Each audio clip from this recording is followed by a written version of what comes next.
सच्चिदानंद भगवान की जय। गीता जी के 9वें अध्याय का 22वां मंत्र ले रहे हैं आज। अनन्याश्चिन्तयन्तो मां ये जनाः पर्युपासते तेषां नित्यभियुक्तानां योगक्षेम वहाम्यहम्।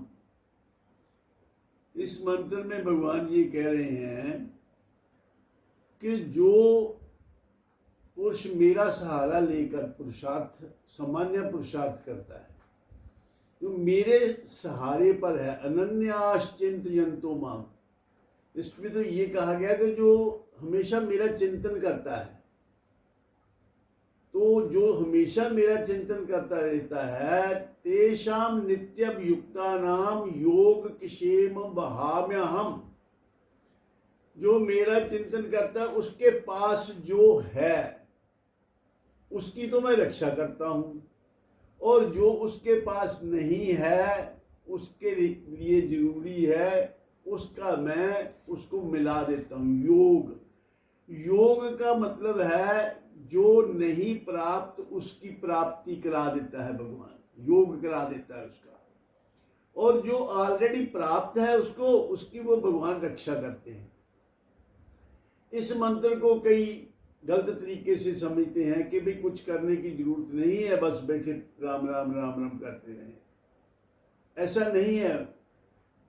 इसका अर्थ ये है कि आश्रय तो भगवान का लो, लेकिन पुरुषार्थ अपना करो। जो तुम्हारे जुम्मे है वो तुम करो, जो परमात्मा के जुम्मे है वो परमात्मा करेगा।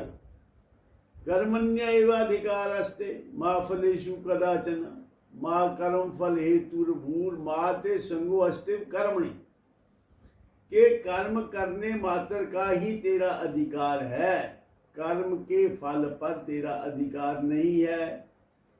तो इसका मतलब ये ना ले लें कि क्योंकि कर्म के फल पर मेरा अधिकार नहीं है इसलिए मैं कर्म ही क्यों करूं। और दूसरा, इस मंत्र को साथ इसका सहारा जोड़ लें कि भी भगवान कहते हैं अनन्याश्चिन्तयन्तो माम ये जनाः पर्युपासते तेषां नित्यभियुक्तानां योगक्षेम वहाम्यहम्, कि अपने आप भगवान करेंगे। ऐसा नहीं है, ये गलत अर्थ है। जो तुम्हारे जुम्मे है वो तुम करो, जो परमात्मा के जुम्मे है वो परमात्मा करेगा। ये अक्सर देखा गया है कि कोई आदमी बहुत ज्यादा मेहनत करने पर भी वो 2 वक्त की रोटी नहीं उसको मिलती, बड़ी मुश्किल से मिलती है। और कोई आदमी सामान्य पुरुषार्थ करके ही बहुत अमीर हो जाता है। इसमें एक फैक्टर जो है वो है परमात्मा की कृपा, जिसको ग्रेस कहते हैं। ग्रेस मीन्स जैसे किसी मशीनरी में ग्रीस दी जाती है ना, तो वो ज्यादा एफिशिएंटली करती है। अगर कोई मशीनरी जितनी मर्जी बढ़िया हो उसमें ग्रीस ना दी जाए तो वो एफिशिएंटली चलती नहीं है। ऐसे ही कोई जितना मर्जी काम भी करे, लेकिन उसके जीवन में अगर परमात्मा की कृपा या ग्रेस ना हो, ये भी एक फैक्टर है बहुत बड़ा। तो भगवान ये कहते हैं कि जो मुझ पर आश्रित होकर काम करता है, मेरा सहारा लेता है, उसका योगक्षेम मैं करता हूं। तो अपना काम करते हुए भी परमात्मा का आश्रय जरूर लेना चाहिए। ये नहीं है कि भगवान को याद ना करें और सारा अपना समझे कि मैं ही सब कुछ करता हूं। बहुत से फैक्टर हैं किसी काम की सिद्धि और असिद्धि के, और उसमें एक ये भी बड़ा फैक्टर है कि परमात्मा की कृपा यानी ग्रेस भी साथ होनी चाहिए।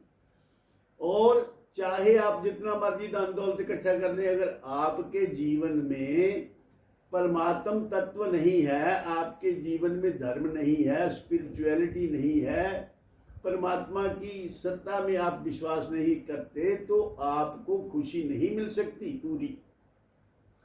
नहीं तो आप स्वयं सोचिए कि महात्मा बुद्ध, जो बाद में महात्मा बुद्ध कहलाए, और वो एक राजा के बेटे थे, और नेपाल में उनका जन्म हुआ। उनका बड़ा अच्छा राजपाट था। राजा का ही बेटा होते हुए भी वो उसको वैराग्य हुआ। पहले तो जब ज्योतिषी ने बताया कि ये घर बार छोड़ के चला जाएगा, तो राजा ने, उसके पिता ने ये कोशिश की कि इसको कोई ऐसा सीन ना दिखाया जाए। आप सारी स्टोरी को जानते हैं कि कई दिनों तक उसको घर से बाहर नहीं जाने दिया। तो एक बार वो अपने लेकर के गया रथ को बाहर, तो उसने एक बूढ़ा आदमी देखा, फिर एक मरा हुआ आदमी देखा, तो उसको वैराग्य हुआ। उसने पूछा क्या मैं भी बूढ़ा हो जाऊंगा? उसने कहा हाँ तुम भी बूढ़े हो जाओगे, मैं भी मर जाऊंगा, हाँ तुम भी मर जाओगे। तो उसने कहा फिर इस जिंदगी का कोई पर्पस और है? हमें इन सारी चीज़ों के, अगर हमने ये मुसीबतें झेलनी ही है तो इसका कोई हल भी होगा। तो वो एक दिन अपनी बीवी सोई हुई थी, बच्चा सोया हुआ था, छोड़ के निकल गया। तो तपस्या की और जाके महात्मा बुद्ध बने वो।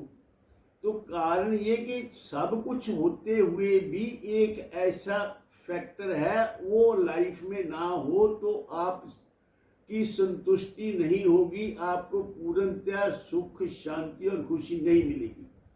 वही है परमात्मा की ग्रेस। उसी के लिए भगवान ने कहा है अनन्यश्चिंत जंतु माम, जो हमेशा मेरा चिंतन करते हैं तो उनका योग क्षेम मैं करता हूँ। योग क्षेम करने का परमात्मा का यह क्या अर्थ? परमात्मा ने एक रूल बना दिया है कि यूर लाइफ इज अबाउट, यह आपकी जो जीवन है ना, तो वो आपके ही हाथ में है। भगवान ने तो एक कायदे कानून बना दिए हैं कि ऐसे करोगे तो ऐसा होगा। जैसा जैसा आप करते रहोगे परमात्मा उसके अकॉर्डिंगली फल देता रहेगा। अब आपको जीवन में कुछ भी चाहिए, पहले स्पष्ट होना चाहिए कि मुझे क्या चाहिए, और स्पष्ट होने के बाद फिर उसकी प्राप्ति के लिए कॉन्स्टेंटली आप परिश्रम करेंगे। ये नहीं कि फिट्स एंड स्टार्ट, कभी कर लिया काम, कभी ना कर लिया। कंसिस्टेंसी चाहिए उस पर्पस को अचीव करने के लिए। और फिर सिंगुलरिटी ऑफ पर्पस चाहिए कि जो पर्पस है उसको वेवर ना करें कि अच्छा ये मिल गया तो नहीं, ये मिलता तो ऐसे कर लेते हैं, ऐसे कर लेते। सिंगुलरिटी ऑफ पर्पस भी होना चाहिए। और तीसरी बात है सेल्फ कंट्रोल भी होना चाहिए। अगर ये तीन चीजों को आप अपने जीवन में अडॉप्ट करते हैं तो ये भगवान ने ये रूल बनाया है कि इनको फॉलो करोगे तो आपको जो आप चाहते हैं वो मिलेगा। जैसे एक ऊंची जगह से पानी नीची जगह चलता है, इसको कोई रोक नहीं सकता, कुछ करने की भी जरूरत नहीं। एक नियम है, ये प्राकृतिक नियम है, भगवान का बनाया हुआ ये रूल है। तो ऐसे ही ये भी रूल है, ये भी नियम है कि अगर आप ऐसे करोगे, ऐसा आचरण रखोगे, तो आपको जो कुछ आप प्राप्त करना चाहते हैं वो मिलेगा। और दूसरी बड़ी बात ये है कि अपने जीवन में परहित का ध्यान रखो। सिर्फ अपने लिए ही ना जियो। अपने लिए तो सारी दुनिया जीती, सारे जो जीव जंतु हैं सब अपने लिए जीते हैं, अपना अपना करते हैं। आदमी में तो कुछ फर्क होना चाहिए। आदमी को दूसरे के हित का ध्यान करना चाहिए। अगर आपकी दृष्टि दूसरे के हित पर है तो आपको जीवन में कोई कमी नहीं आएगी, क्योंकि ये भी एक रूल है कि जो तुम देते हो वो कई गुना होके आपके पास वापस आता है। ये प्राकृतिक नियम है। तो इसलिए आप जो भी कार्य करें सिर्फ अपने लिए ही ना करें। अपने आप को इतना छोटा ना बनाओ कि मैं और मेरी फैमिली, बस मैं और मेरा बच्चे और मेरी बीवी। नहीं, कुछ समाज, क्योंकि आपके पास जो कुछ भी आता है वो समाज से आता है। मान लो एक डॉक्टर है, वो कैसे अमीर होता है? वो समाज के पैसे से ही तो अमीर होता है। वकील कैसे अमीर होता है? समाज के पैसे से ही होता है। लोग उसके पास आते हैं अपना काम करवाने के लिए, पैसे देते हैं। तो ये सारा कुछ तो आपको समाज का दिया हुआ है। अगर कोई डॉक्टर, इंजीनियर या कोई बिजनेसमैन बनता है, वो भी तो समाज की ही कंट्रीब्यूशन है उसमें। तो इसलिए ये भी दूसरे के हित को भी ध्यान में रखने से आपका हित ऑटोमेटिकली हो जाता है। परहित बसे जिनके मन माही, तिन्हु जग दुर्लभ कुछ नाही। उनको किसी चीज की कमी नहीं आती जो दूसरे के हित का ध्यान करते हैं। तो इसलिए भगवान ने ये कहा है कि अपने जीवन को सुखी करने के लिए तुम खुद ही जिम्मेदार हो। Your life is your making. You can make it sorrowful और you can make it blissful, it is up to you.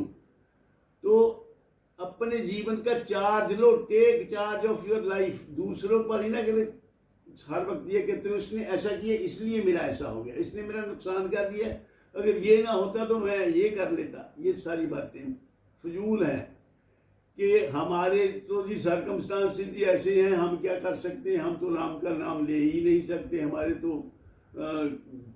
पारिवारिक ऐसे है हालात, हमारे सामाजिक हालात ऐसे हैं, हमें तो रोटी पानी से अपना कमाने से फिर 2 वक्त की रोटी जुटाने में ही फुर्सत नहीं मिलती।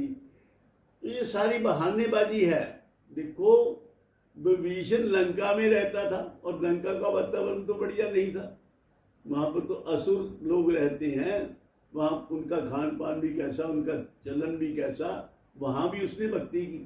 तो इसलिए ये जरूरी नहीं है, ये सब बहाने हैं। कहीं भी रहकर आप अब ये कि मेरी ऐसी अभी परिस्थिति नहीं है इसलिए मैं नहीं परमात्मा का नाम ले सकता, ऐसा कैसे हो सकता है कि तुम पहले परिस्थितियों को ठीक करो फिर हम परमात्मा की तरफ चलेंगे। ये सब मान की बहाने हैं। आप चलोगे 2 कदम कि मैं कैसे यहाँ इस मंजिल तक पहुंचूंगा, हर एक कदम मंजिल की तरफ जाता है और मंजिल नजदीक होती जाती है।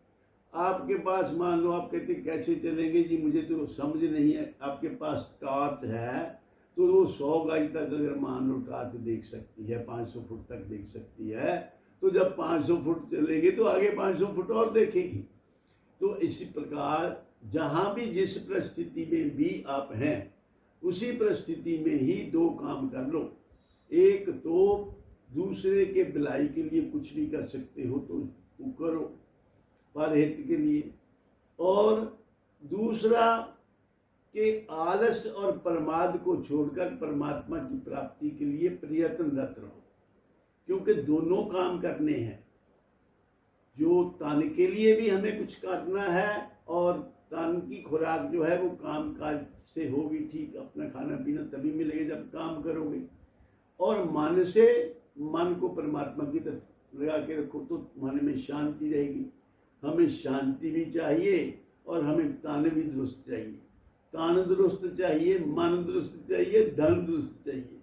तन दुरुस्त से मिलते हैं विषय जनित सुख भोग, और धन दुरुस्त से फिरते हैं पीछे पीछे लोग, और पीछे पीछे लोग मिले जो मन की दृष्टि होए, जो मन की दृष्टि मिले ब्रह्मानंद रहे हरदम ही मस्ती। तो जीवन में अगर आप मस्ती चाहते हो, प्रसन्नता चाहते हो, तो फिर ये दोनों काम करो। दोनों काम करने से आपका जीवन भी सुखी होगा और परलोक भी सुखी होगा। लोक सुखी परलोक सुहेले। इन्हीं शब्दों के साथ मैं अपनी वाणी को विराम देता हूँ और आप सबके कल्याण की कामना करता हूँ। परमात्मा आपके जीवन में खुशियाँ बनाए रखे, आप जब तक जिए आनंद पूर्वक सुख पूर्वक जिए। सर्वे भवन्तु सुखिनः, सर्वे सन्तु निरामया, सर्वे भद्राणि पश्यन्तु, माँ कश्चित् दुःख भाग् भवेत्। ओम शांति शांति शांति।